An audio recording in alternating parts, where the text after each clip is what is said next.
Bonjour à tous, c'est Polyglotria. Aujourd'hui, nous allons analyser quelle est la première langue de l'humanité. C'est parti pour le générique.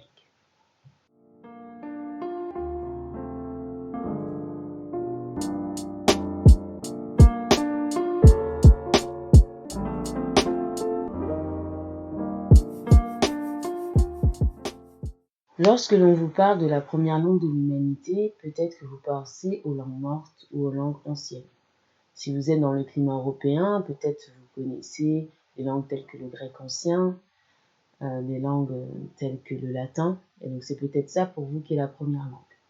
Si vous êtes dans le secteur asiatique, peut-être vous pensez au sinogramme chinois ou bien aux langues écrites dans certaines pierres ou certains papyrus qui vous parlent. Peut-être si vous êtes de la diaspora d'Afrique, vous pensez aux hiéroglyphes des Égyptiens. Ou vous pensez en vous disant, tiens, peut-être que c'était ça les plus anciennes puisque c'était celles qui s'écrivent. Et bien tout ça, c'était un piège. Aucune de ces langues n'est la première langue de l'humanité. Avant elle, les humains savaient déjà écrire et encore avant elle, elles savaient déjà parler. La première langue, c'est très facile. C'est quelque chose qui nous unit tous. C'est quelque chose qui nous réunit tous. Et c'est pas forcément quelque chose qui s'écrit. Après tout, les muets savent s'exprimer et nous sommes capables d'exprimer nos émotions aussi aux chiens. Donc, en tant que terriens, il y a quelque chose de terrien en nous et de commun qui fait que nous sommes capables de nous comprendre. Et c'est très simple, on va encore revenir en enfance. La première langue de l'humanité, ce sont les pleurs d'un bébé. Effectivement. À chaque fois qu'un bébé pleure, qu'est-ce qui se passe? Il vous transmet une émotion. Une émotion de la faim, une émotion de la soif, une émotion d'un caprice, une émotion d'une peur, une émotion à l'inverse d'une joie, sans formuler de mots. Donc ça veut dire que c'est elle la première langue. Et surtout, si vous regardez bien dans le monde entier, quand nous venons tous au monde, nous parlons tous la même langue. Avant que nos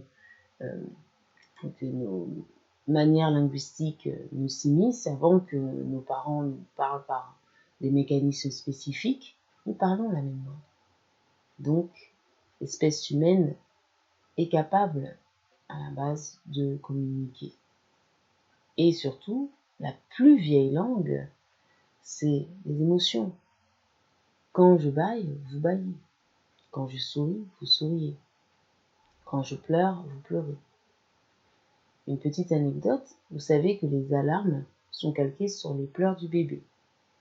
Ils se sont aperçus, en faisant le bruit des alarmes, que dès lors qu'il y avait quelque chose qui vous faisait à l'intérieur réagir comme un bruit humain, qui faisait tilter une émotion, vous réagissez plus vite. C'est pour ça que l'alarme ressemble beaucoup d'ailleurs à des pleurs de bébé en continu. Donc vous voyez bien que nos émotions nous relient tous. Et à l'inverse, nos émotions négatives, on veut les repousser. Dès que vous voyez quelqu'un qui s'énerve, dès que vous voyez quelqu'un crier dans la rue, tout de suite ça vous interpelle. Qu'est-ce qui se passe? D'où vient le danger? Est-ce qu'il y a quelqu'un en danger? Est-ce que c'est quelque chose qui va me mettre en danger? Vous vous posez déjà des questions. Un autre aspect sur cette question de langue de l'humanité, c'est que comme on est relié à nos émotions, je vais ouvrir un peu la parenthèse sur notre lien avec les animaux. Les animaux, nous avons beau leur parler, sans avoir forcément besoin des mots, on est capable de comprendre. Beaucoup de vidéos sont mises avec des sortes de sous-titres pour essayer de remettre des mots humains sur des émotions faciles, quand l'animal joue, quand l'animal est heureux, content, etc.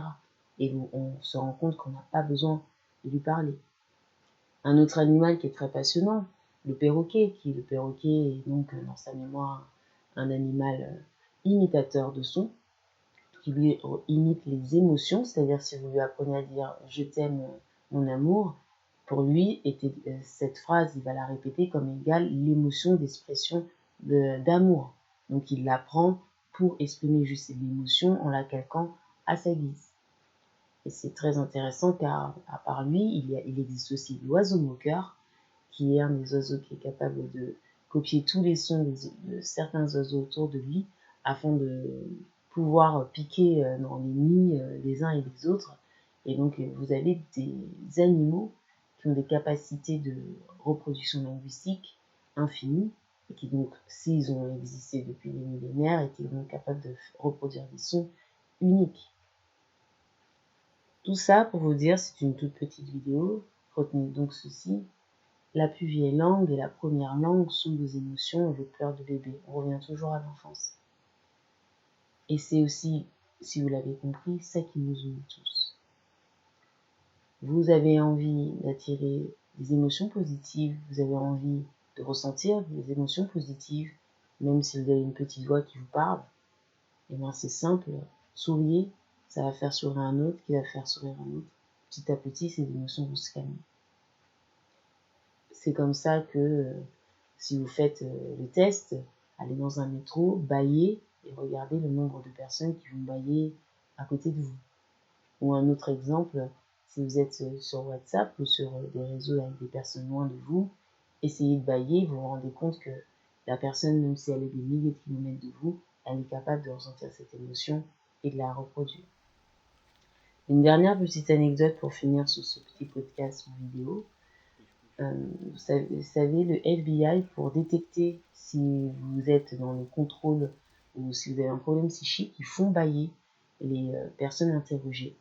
Si elles voient qu'ils baillent, c'est qu'elles sont encore avec les émotions humaines, donc elles lâchent un peu du lest dans leur contrôle d'émotions. Mais si elles ne baillent pas, ça veut dire que ça cache des choses, et donc ça peut être à votre avantage ou à votre désavantage. Sur ce, je vous laisse sur cette belle note. Je reviendrai dans d'autres podcasts sur d'autres sujets tout aussi intéressants sur les langues. J'espère que cette vidéo ou podcast vous a plu et je vous dis à très bientôt. Ciao, ciao.